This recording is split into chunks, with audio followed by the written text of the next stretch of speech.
Dealing with the people in your life who are manipulative can often be difficult. This does not have to be the case if you understand the mind of a manipulative person. This understanding comes from careful study of their individual behavior patterns. These behavioral patterns are usually caused by either a sense of entitlement or the insecurity within the offending individual. It happens because they feel they are important and deserve to have everything that they desire, or they are afraid that other people are more successful than they are in their lives. The behavior of a manipulative person does not now understand the concept of boundaries. They will be relentless in their pursuit of the chosen outcome. They will not stop until they have achieved their goal and often have no regard for who gets hurt along the way. This can affect both family and personal relationships as well as workplace interactions. The pattern of a manipulative person is often to always want greater material wealth and possessions. They often take for granted social relationships and can never be satisfied with the success personally or professionally that they have acquired. This behavior happens because most individuals with a manipulative personality do not like themselves as people. If they were able to come to any level of inner peace, they would not know what to do with themselves.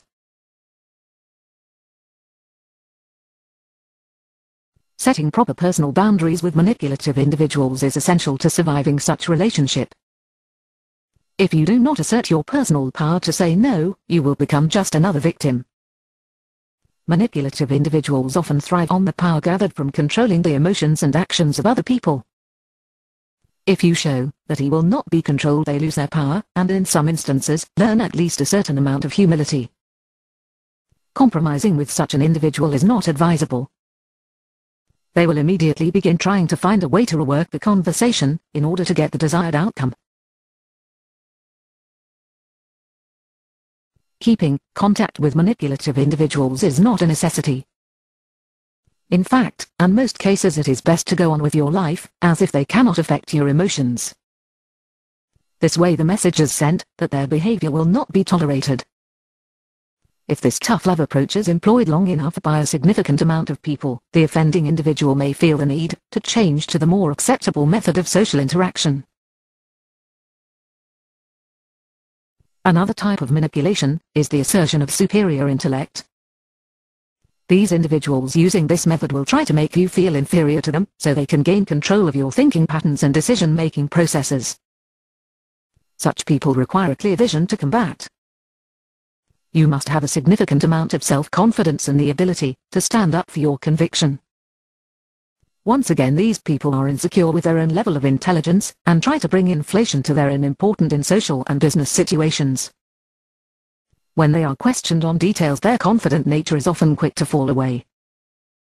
The aggressive nature of the manipulative person is actually an overcompensation for lack of understanding or knowledge. Their assumption is that, if they are aggressive and verbally outspoken, no one will challenge their authority. The minute a person is able to see through their smokescreen, all power is lost. The need to control is often at the root of all manipulations. Therefore, keeping one's eyes upon the big picture at all times is necessary. Do not be concerned about losing social relationships with manipulative people. Instead, focused energy on completion of individual personal or professional objectives is time and energy better spent. Manipulation is only possible when opportunity and power is provided. Therefore, it is imperative to have specific expectations and regulation of all interactions in social environments. It is acceptable to remove from interaction that any individual who is incapable of following the stated rules and regulations. When the power of manipulative individual is challenged, they will often flee the situation on their own. Ultimately, claiming your own personal power is a great approach to removing manipulative individuals from your life. Sorry, but we are out of time, and that concludes tonight's show. God bless and good night.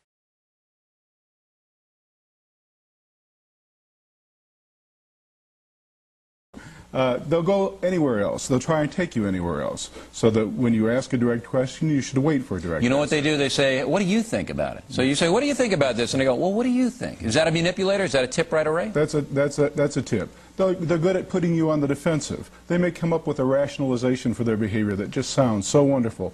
Makes you feel like the bad guy for confronting them on something. Puts you on the defensive. I never feel, Doc, believe me, I never feel bad about confronting them. So that's why they're lost on me. But I have seen a rise in manipulative behavior in this country, especially among children. Yes. And it's accepted, right? It is. We are seeing more in psychology of disturbances of character. Back in the days of the old psychology, people were overly hung up, overly inhibited about their behavior. Today's people often aren't inhibited enough. They'll do what they please without Well, where does this come from? Lack of parental upbringing? Or do they know? Do manipulators know they're manipulators? They go home and go, "I'm a manipulator." Do they do that? Well, it's a permissive society, and children and adults naturally tend to fight for three things. They tend to fight for survival and prospering. They tend to fight for social position. They also tend to fight for the things that they want. This is natural. How they go about that, what we teach them about how to go about that, is what character is all about. I think manipulators are cowards. Is that wrong? I don't think so. No? Yeah, I think that they're afraid to really go out and be honest about what they want, so they kind of do this little dance and around, and I think they're dangerous. I don't like them. I think the word is calculating. They know that if they can get around your resistance, they're halfway home. So they don't want you to see that they're on the aggressive. So they want to keep that hidden. But it's not because they're afraid. They just want to get there. Well, they're afraid to do the right thing is what I'm saying. They might be not afraid of you, but they're afraid to do the right thing. Because they're phonies when it comes down to it. Isn't that what a manipulator is? That is correct. Phony. That is correct. A manipulative person is basically, as I call in my book, a covertly aggressive personality. They want to get the better of you, but they don't want to be seen as doing that. Right. A covert, aggressive personality. Right. Phony. Okay? Should we be angry at these people? Should we yell at them? We have a minute left. Well, I don't think it pays to get angry with them. Besides which, it's a good formula for depression to try and change them. What we need to know is what makes them tick, what are the tactics that they're going to use on us, how do we respond to these tactics, how do we assert ourselves and not be bullied by their tactics. So just, I read your book, and it's just like nail them in a corner. If you ask a question, they don't ask the question again. Specific, specific, specific. That's it. But it's a chess game, and sometimes we don't want to play, and we don't have time to play. Sometimes we get tired and we don't want to play. Yeah, you know what I do? I dismiss them. I say, you're dismissed, you're a manipulator, get out of here. But that makes me the popular guy I am today, Doc. Thanks a lot for coming in. We appreciate it. Very interesting book. Thank you. Directly ahead, 1 out of 12 American kids is chronically